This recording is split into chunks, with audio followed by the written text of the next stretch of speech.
Hello ladies and gentlemen, this is Shaparali from the Shaparali Law Group, and we are going to talk about an important element of the EB1A. I see a lot of people talking about it, so I'm thinking, hey, I might as well join the wagon and put real information out there, because many of those people talking are not even lawyers, and you should not be listening to them, first of all, even though sometimes they say good stuff. But the truth is that they are not supposed to even practice law. So going back to the EB1A, the original contribution in the context of an EB1A, the employment-based category 1, the one we are talking about a lot lately, especially on the fact that a lot of people have the ability to get that EB1 based on non-employer. You don't need an employer, and actually they do qualify as extraordinary ability. And it refers to their achievements, innovations. Here we are talking about the EB1A original contributions. Okay, so we'll be back after those messages, but this is what we're going to talk about today.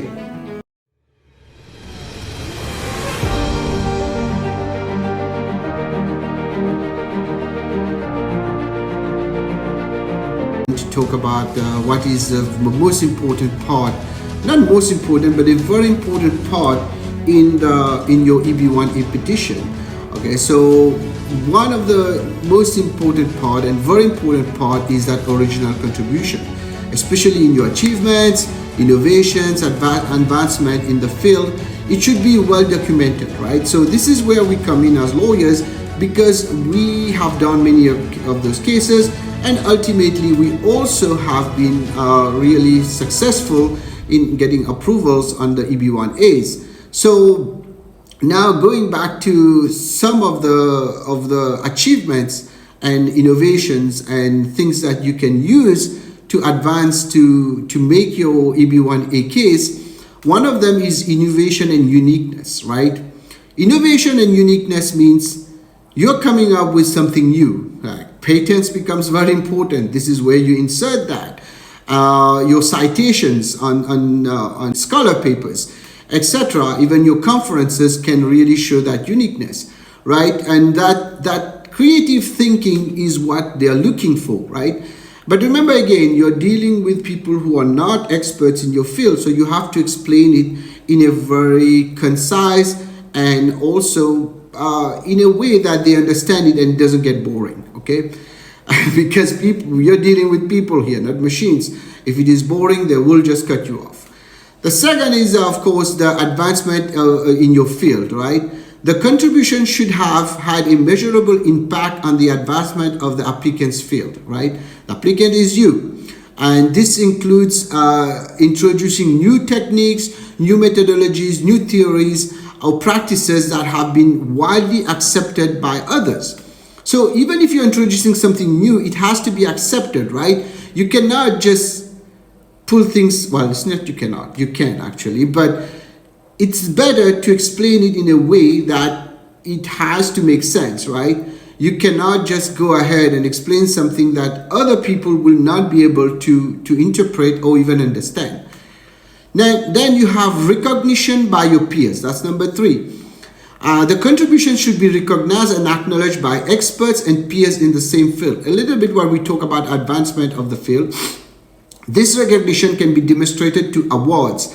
This is again awards, citation, references, publications, where you were invited to speak at conferences, and even to other individuals, really people of your caliber, kind of.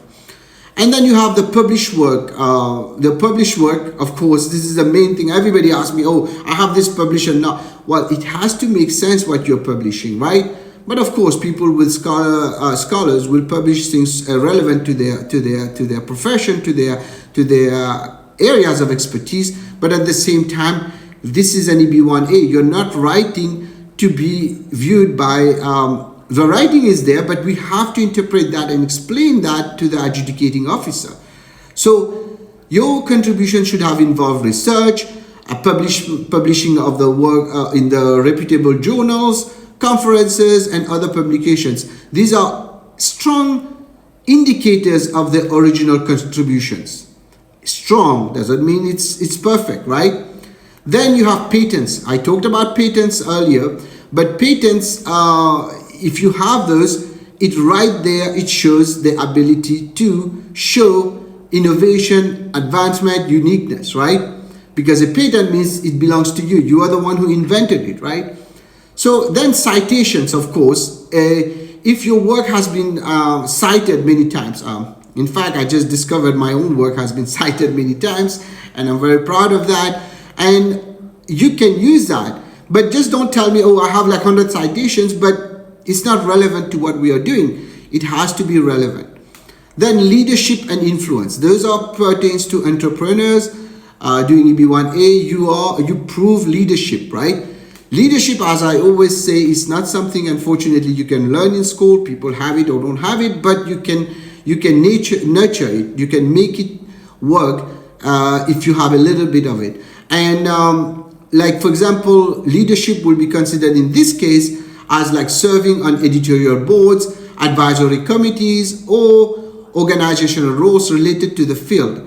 And it can further establish the applicant's original contributions. And now, last but not least, testimonials and letters of recommendation. These you can get from people, and it has to be detailed, okay? Just because you're getting those, and this is where our work comes really, really handy. We will work with you with those testimonials, those recommendations, and putting it together, making it happen. The EB1A is not a sprint, okay? It's a marathon. We work slowly with you, but surely, and we will hopefully make it happen for you. Of course, if you don't have any, then you're in a different ball game. You might want to go and find those, but the original contribution is what really hits the officer first, because that's what's going to make your case, right? Remember, that's just by showcasing those achievements and collection of achievements doesn't demonstrate someone is of original extraordinary ability. However, these are evidence that we use. And how do you present this evidence? A good lawyer, experienced lawyer, will know how to do that for you. And please, I understand that you can hire experts in your field. Don't hire non-lawyers to prepare your case. They're not even supposed to practice law. They should not even be in that field. Each one their own fields, and everything will be fine. But at the same time, a valuable guidance is what you need. And not only will guide you, will prepare that case for you. However, I repeat that, don't go to non-lawyers. You can go to experts in your field to work on your letters, etc. But don't go for legal advice, because this is the same thing that someone will do in your field and tell you, oh, I know better than you, while you are a scholar of that entire field. So you don't want that. Don't apply non-lawyers to your case. And I see a lot of them popping out now because they don't have a job, they lost their job, so they're trying to make money on you.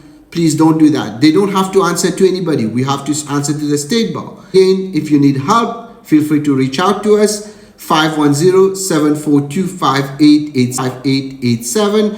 You can basically email us also, info@piralilaw.com. All this information, you can get it on our website, piralilaw.com. Thank you so much for listening. Best of luck. If you need any help, as I told you, please reach out. And anything I told you today is my opinion. You should not act or refrain to act solely on the information provided. You should contact an attorney if you have any questions. Thank you.